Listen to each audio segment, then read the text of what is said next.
Once the fiberglass pan is cured, it's time to trim off any excess. Moving on in this process, moving on. Before I start assembling my new day tripper, I have to clean up the pan on the sander. Am I doing all right? Doing good, yeah. With the pan sanded down, it's time for final assembly. Man, your hands, right? Well, yeah, they get stronger after a while. Thanks, what are you trying to say? Because Mustang makes seats for almost every bike out there, hardware fitment is critical. It's time to go make our foam for our seat. We try to shoot our foam so that we come up with a durometer reading of around 50. Big word, durometer. No idea. Yep. What's a durometer? The durometer. It's a device Measure your butt that you use that you pressure? measure the hardness. Measure your butt pressure. In Yes. other words. All right. Yeah, pretty much, that's a good way to put it. All right. That's right. So let's make some foam. The first thing I have to do is set my timers, so I get just the right amount of liquid in the mold. Remember, this stuff really expands. So we're gonna wait 10 minutes. We're gonna open up this mold and go from something that looks like milk to foam. Right on, thanks. My foam's ready? It's all set. Foam's ready. Yeah. I gotta take it out. Knock the pins out. Got a hammer right here. Hammer again. That's good.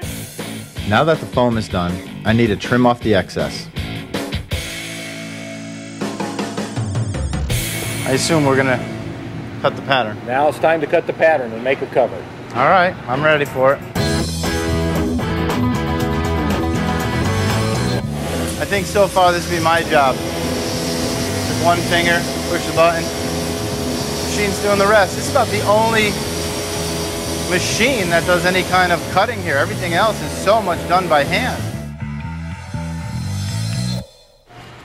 I have my pieces, Yes. but pieces are only pieces until... We put them together and make them a seat cover. All right, so I assume we're gonna sew. That's right. Oh, Jesus. Hey, you. Oh, I went a little bit sideways. Okay, try again. These women are like skilled craftsmen. This is like old world craftsmanship. These stitches and seams are absolutely beautiful. For the glue to adhere properly to the pan, I had to rough up the foam a little. A little bit on the cameraman. Oops. Okay, put your rear end. Put your rear in. You're building a seat.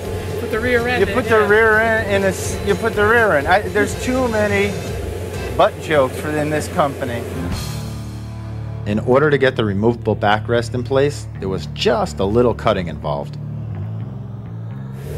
The most comfortable seat in the world is the most uncomfortable seat to build. All right? That's all I'm saying. Finally, after hours of work, I was able to apply the cover. Actually, what I do first on this particular seat, I put the skin on because it's on this one. You can it's easier for me to line up the skin with the foam because it's got a DBR insert. Okay. Now you're ready to flip your nose and your rear and come over there and put some rivets in. Flip my nose and flip my rear. Yes. I'm ready to flip my nose and flip my rear. Absolutely. It's getting a little ridiculous here. I think we're getting toward the end of the day. Nice. Okay. All right. Looks good.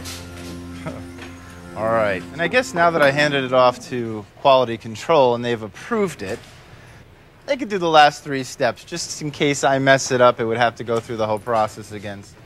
Now, here's the deal. Mustang makes so many seats for so many bikes, it's absolutely impossible for me to list them all. If you have a bike, if you have a butt, they have a seat. You know, I built a lot of bikes over the years and never thought building a seat would require so much effort and time. But, and I use that term loosely, being comfortable on a long ride is critical. And to prove my point, I'm going to use my new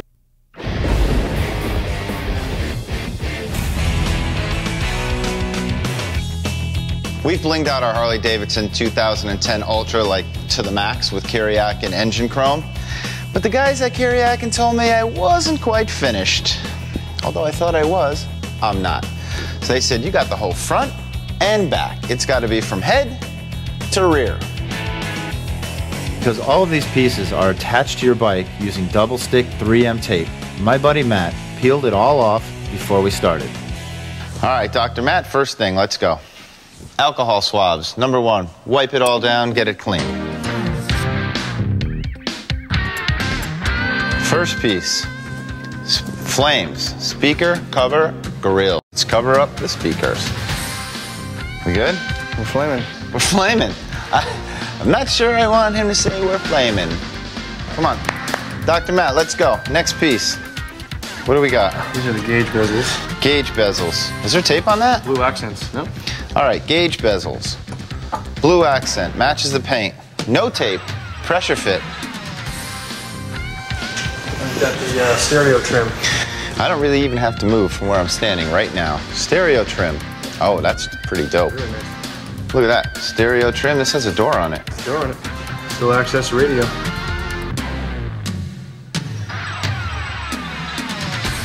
All right, that's cool. Let it set up. I haven't even moved from my spot. What's next? The lower panel trim. Lower panel trim. That's nice. That covers all the gauges, the ignition switch. Yep. I love the fact that we're just literally sticking this stuff on. All right, what do we got to top this bad boy off? That's the inner dash trim. Inner dash trim. Now, if you think this looks badass, hang on. Give me that, son. Look at this. There you go. Chrome dashboard, 20 minutes. I'm ready for the back end. All right, let's go, Kuryakyn guys. I'm not afraid. What do we got for the back?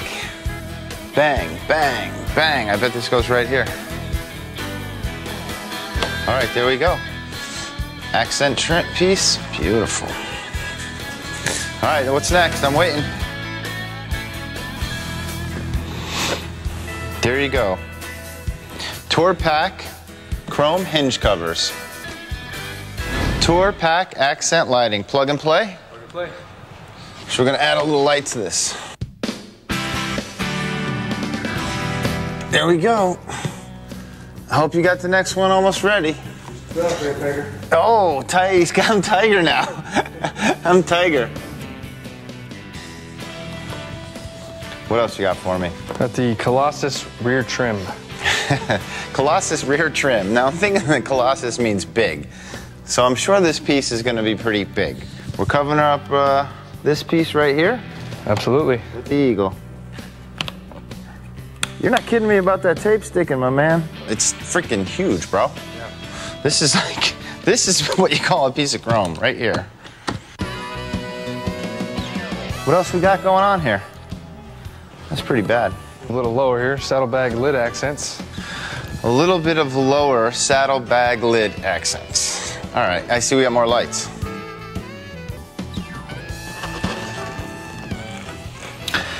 You got it? Got it. Beautiful, I think we're straight. What do we got next? Well, while we're down here, why don't we do the rear fender trim? Okay. Not so much. I don't know. Probably look better on the bike.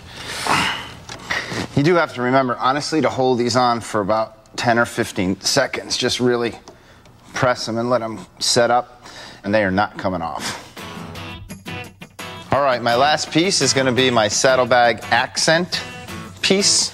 Actually, it's something from X-Men. Matt's just finishing up the windshield. He's going to put a new windshield on and some windshield chrome trim. And this thing is absolutely dripping with chrome. Everything from the back end, the tour pack, new lights, new LEDs, the motor, the fairing, dashboard. I mean, the list goes on and on. It's absolutely ridiculous. If you love chrome, this is definitely the way to go. Chroming out your bike has never been simpler with the right accessories from Kuryakyn. Going from stock to custom only takes minutes, and for the most part, you don't need any tools. Hey, if I can do it, you can do it.